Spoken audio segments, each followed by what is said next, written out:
4 of the grid, and the top 4 then turn their way into All Bend for the first time in this 30-minute race. And they come out of the winning section. The Class 1 cars up front with Patterson versus Whiteside for third. Shane Kelly under pressure from Andrew Thompson. Andrew Thompson pulls up on the right hand side of the circuit. He's got more power and therefore goes into third place. And for the lead, Roger Whiteside right on the leader. For fifth, there's a change to Tom Andrew. Didn't make a good start. Gets back in ahead of Craig Hamilton-Smith, but it's pretty close up front, Paul. Yeah, there's a lot of shaking out going on these first few laps, aren't there? So so up to third, as you say, it is number 66 now of Andrew Thompson.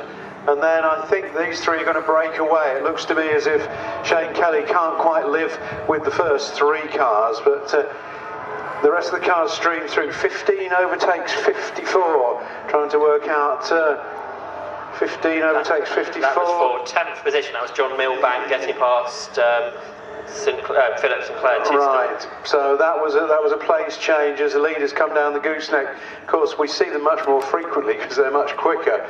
So the first 4 have broken away quite significantly. It looks like Shane Kelly in 11 is going with the first 3 now. In qualifying, he was 3 seconds slower, so he's going to do a good job if he can go with them. But it's a lighter, more nimble car, which over 30 minutes might help out Shane Kelly.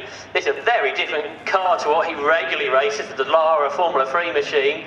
The championship he normally competes in no longer going, so racing in this Morgan. I think he did do Race of Remembrance, and at the end of last year, Shane Kelly regularly raced with the university team you mentioned earlier, so that all makes sense, Paul.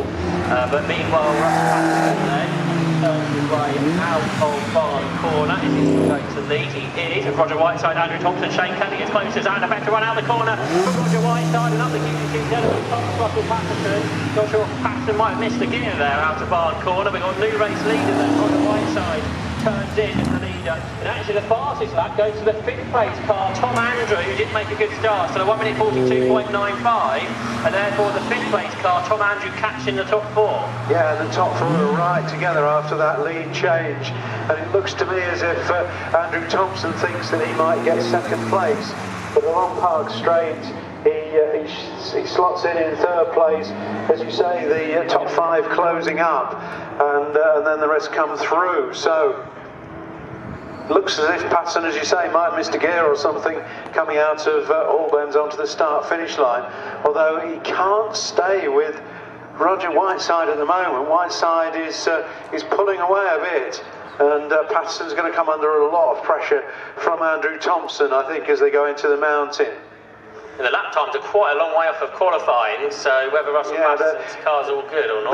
They're carrying a lot of fuel, Josh. Oh, yeah. But they are about 4 seconds slower than qualifying. Oh, well, I wouldn't have expected that much. But I think that's why Shane Kelly and Tom Andrew so far are able to go with the faster 3 cars. But now they've got past Russell Patterson, or Roger Whiteside has. Can he pull away? Well, not really. But maybe also they're pacing themselves, because, say, 30 minutes is a long time. So therefore, no point going too quickly early on. Leader then making their way through the wooded section, and then Barn Corner. Patterson again doesn't have the speed off of Barn Corner, so whether he's missing a gear, I don't know, but has he got the straight line speed that a Class 1 car really should have coming out the corners anyway. Whiteside now does the fastest lap for 141.29, so they're much closer to qualifying time. That's a bit more what we'd expect. So it's Whiteside from Patterson, Thompson and with Tom Andrew still there or thereabouts in 5th position. Yeah, they come rumbling past, and I'm trying to spot where Tony Hurst had got to from the back of the grid. He was only 17. Yeah, he's not made a lot of progress, has he? So yeah, he's just been cautious, I think, coming through. Here he is coming out of... There's a really good battle going on between James Summer in 22 and the number 1 of Brett Syndicum, the yellow car against the dark coloured car. And they're in the same class. That's about a second in Class 3. Yeah, that's a good battle worth watching. So the leader's down through the gooseneck again, and a bit more of a lead this time for Roger Whiteside. Still Patterson in 2nd place, but he's under a huge amount of pressure as they head towards the mountain. But I don't think there's going to be a challenge on him, is there? Yeah, not quite close enough, and now Shane Kelly and Tom Andrew just falling away as the bigger engine cars have get up to speed a bit more. So they turn into Hall Bends, but Kelly and Andrew still doing a good job. That battle you mentioned wanted second, I think, turn their way into the mountain between Brett Syndicate, last year's champion, and James Sumner. So they turn their way through there. They're both in more than 4 fours. Meanwhile, the leader, Roger Whiteside, goes through to complete 4 laps. It goes quicker again at 1 minute 40.438. So that's pretty much on qualifying lap times now. And the gap is 1.9 seconds to Russell Patterson. Andrew Thompson is third, 4th Shane Kelly, and 5th for Tom Andrew. Then through in 6th comes the car of Craig Hamilton-Smith. In 7th is Brett Syndicate, 8th is James Sumner, 19th is Stephen Rocket, goes across the line now. And then the battle position comes out to Barnes Corner, which is John Milbank, just ahead of 45, which is the car of Tim Parsons. Yeah, and it's James Sumner is really trying to get past the reigning champion Brett Syndicate. He's going left, right, but he can't quite do it at the moment. They're going up one side of Park Straight as the leaders are coming down the gooseneck. So no real challenging going on amongst the first 5 at the moment. Consolidating, I think, but now as Patterson, I think, might be setting off after Whiteside again, you know, Josh. Okay, let's have a look. So they turn their way into the mountain. There's still not much really to separate the top 5 cars. This is between so many cars. It's one of the quickest multi-challenge races we've seen with the FC Car Club, I think. Yeah, it just looked to me like it's recovered again and got his mojo back. Yeah, they're very experienced and quick all-wheel drivers, so it wouldn't be a surprise. Tony Hurst is 15th now, gained a couple more positions. And the first bit of lap traffic's about to be done. As they go across the line, number 31 is lap, which is John Bevan. Richard Fern in number 5 stopped for a bit, so he's just done a really slow lap, but he has continued a couple of laps down. But Roger Whiteside now leads by 2.4 seconds because he does another fastest lap at 1 minute 40.182. That gap goes up a little bit again, Paul. Yeah, it's definitely gone up a bit, yes. I thought Patterson was closing it, but he's not now. So spread out. That lapper you talked about is going ahead now. And it was Tom Andrew who was trying to use that lappery to make up a place, but hasn't managed to do it. So the car has not made up another place. And then of course next up is the place 1 car. And just to say, Paul, 2 cars side by side into Coppice just a second ago. For 10th position, a change. Tim Parsons ahead of John Milbank. So there's some good battles a little bit further down the order as well. Those 2 cars should be turning up in Charlie at the moment. yeah, so the first 3 heading towards you, well spread out on this lap. So certainly not going to be any challenges now. 4th and 5th is much closer, which is just turning now. Yeah, that's Shane Kelly, who's the Class 3 leader, ahead of Tom Andrew. Tom Andrew in the same class as Andrew Thompson. They make their way through. Yeah, Tom Andrew is going a couple of seconds quicker than he did in qualifying. The same really can be said for Shane and Kelly, so they're both driving well through the course of this race with the 2 roofed cars. The next car to lap will be number 5, Richard Fern, who had that problem a moment ago. So Roger Whiteside goes through in another fastest lap at 1 minute 39.58. That's quicker than anyone won in qualifying now, Roger Whiteside. So that time of the race, they weren't great to start with, but much quicker now. And that's a gap of 3.6 seconds between Whiteside and Patterson. Yeah, so he's just completed the lap where he passed the number 5 car of Richard Fern. So that Richard Fern car is between 1st and 2nd, and then third falling back really. So everything a bit static at the moment. The person trying hardest is Shane Kelly. There's no doubt about that at the moment. Yeah, he's probably got about half the power of the 2 leading cars. Well, yeah, but at least he wants to make up a place, which is what he's trying to do. So the leaders have all completed that lappery now, heading down the gooseneck, and quite well spaced out now. The 4 and 5 are still fighting, but no change in place. They're going to meet the back marker in a really awkward place, just coming out of Mansfield, but I think the back marker, no, the back marker's still there. Josh, look, in front of the two, but they get past, so I think they got past safely, didn't they? Yeah, just through the keep on the mountain, and Shane Kelly still ahead of Tom Andrew. You'll see Tony Hurst coming past you in a moment. He's 14th, but he's caught the two cars in front of him, or 54 for the competitive to 55, which is the car of Simon Sherry. So Tony Hurst will be trying to find his way past them next.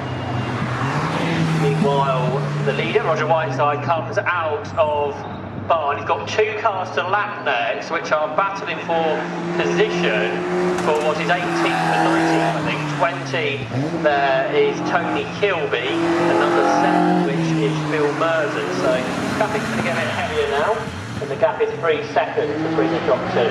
Yeah, and none of that lappery completed till they get on to Park Straight, and that means that the gap between first and second has shrunk significantly. Now, will second place get past? Yes, I think he will. So I think Patterson will get past those back markers before Park Corner. So that did favour Patterson, there's no doubt about it. The lappery enabled him to close up on Roger Whiteside. Past both of his cars now, so he's up to 12, and that might be as far as he gets. Yeah, so the gap between first and second down the gooseneck is much less than it was on the previous lap. It's down to about 4 cars length, something like that. So that gap was 3 seconds at the start of the yeah, lap. well, it's not measurable now in time. It's distance 2-3 cars length into the mountain. Yeah, no way through. What the traffic's going to do during the course of this race? We saw more than half of the race to go. The 4th place battler now in that traffic, and Shane Kelly's put 1 car between himself and Stewart. They've almost caught Andrew Thompson in all of that. Shane Kelly round the outside of the back marker, so he's certainly pulled away in all of that. In that battle, the race is turn their way sideways for Russell Patterson out of Barn Corner, so he's certainly pushing. Here's Russell Patterson, and they crossed the line just 1.1 seconds apart. And Patterson, despite the traffic, did his fastest lap of the race. So he's certainly pushing on now, and now they're 8 seconds from Andrew Thompson, who's there in 3rd, Shane Kelly still 4th, and Tom Andrew 5th, but the two leaders closer, and soon another battle to lap, Paul. Yeah, they've got 3 cars to lap, which again I think is going to happen probably about the mountain or something like that. 3 cars running close together. Andrew Thompson's a bit alone now, I'm afraid, and it's 77. Tom Andrew has dropped back a bit as well, so a bit spaced out now, but this lappery is about to happen. Those 3 cars fighting together. They are going to meet them just about the mountain, I think. So this is going to hold up down the gooseneck. Roger Whiteside is being held up. Now, is he going to get past? He hasn't got past any of them yet. So coming down to the mountain, it's allowed the 2 leaders are right together in the middle of those back markers. Yeah, that's right. Roger Whiteside's put the first of them, number 26, the Aero 8 GTN of Great Parnell, between himself and Patterson. Now they've both got past 1 car each in double bends. So that means Russell Patterson has the 3rd car to lap. So they've got past Great Parnell, they're starting to get past Peter Sargent in his plus 8. We've also got the plus 8 on Tim Grigsby to find a way through there. And out of Barn Corner is where it is completed for Roger Whiteside. And Russell Patterson will do similar down the start and finish straight. So that means the lead gap is now only 0.8 of a second as they turn into Coppice Corner. Andrew Thompson 7 seconds back in 3rd, and then the battle between Shane Kelly and Tom Andrew continues, just 0.4 of a second between those two. Yeah, they're very close, aren't they, across the line? So here come the leaders, and well, he's gone out a bit again, the gap, so Roger Whiteside's just pulled a bit clear. So Andrew Thompson does the lappery successfully, and then we've got Shane Kelly, and they're right, they were side by side. Sorry, I breathed in, but they were side by side there. But I don't think the positions have changed. That's now, so the leader's down the hill once again. Still Whiteside, just a few cars length ahead of Patterson as they head towards the mountain. But Patterson not able to make a challenge this time. And Andrew Thompson, he's throwing his way through the traffic now in third place. And then I'm trying to see what's happened about the battle behind. That's just coming into the mountain, Josh. Yeah, and it's still Shane Kelly ahead, so he's managed to stay ahead of Tom Andrew, but now they've got two further cars to lap yet as they make their way over the top of the mountain and into Full Bend. And oh, it all got very tight there, as they had to get hard on the brakes. They couldn't get past Peter Sargent's +8. So they were a bit bored there, but that's how it is around Cadwell Park. There's 13 minutes of the race to go as the leaders cross the line, and a new fastest lap by the leader, Roger Whiteside, at 1:39.225 now. So that's pretty good. Andrew Thompson through in third. He's cleared all the traffic. That's not the case though for Shane Kelly and Tom Andrew. They're still working their way through, and they turn it into Coppice behind the next of the cars, which I think is 62 Tim Grigsby, and then there's another car to lap just in front of them. So it's all very busy then in that battle between Shane Kelly and Tom Andrew. Yeah, it is. 66 Andrew Thompson comes past me safely, and they are very, very close again. And Tom Andrews having a go. He's gone up the right-hand side. He's on the dirt. They're side by side as they get to the top of the hill. And I don't know whether he's managed to do it. He went right over onto the edge of the circuit there. Did Shane Kelly, but whether he's got through, I'm not sure. So yes, I think he has. So, but with the back markers on the horizon, it's a bit difficult to tell. Oh, and somebody's all over the grass. Now, who was that? Was that car being lapped, I think? Well, Andrew Thompson. Yeah, I think that was. Yeah, no, I think that was a car being lapped. The two roof cars, that's still there, but in that different order. So Tom Andrew is ahead of Shane Kelly after making that move.